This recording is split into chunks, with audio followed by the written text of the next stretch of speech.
சுண்ணமிட்டு கோலம் போடுவோம் தோழிகளே, சுண்ணமிட்டு கோலம் போடுவோம். மாதம் வந்ததென்று சுண்ணமிட்டு கோலம் போடுவோம்.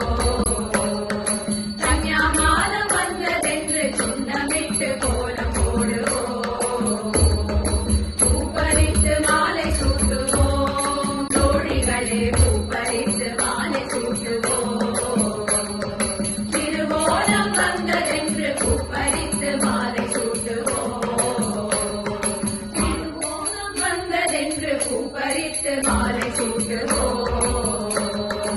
ஆட்டமாடி பாட்டு பாடுவோம் தோழிகளே, ஆட்டமாடி பாட்டு பாடுவோம். வெங்கடவன் பிறந்தான் என்று ஆட்டமாடி பாட்டு பாடுவோம். வெங்கடவன் பிறந்தான் என்று ஆட்டமாடி பாட்டு பாடுவோம்.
சுண்ணமிட்டு கோலம் போடுவோம் தோழிகளே, சுண்ணமிட்டு கோலம் போடுவோம்.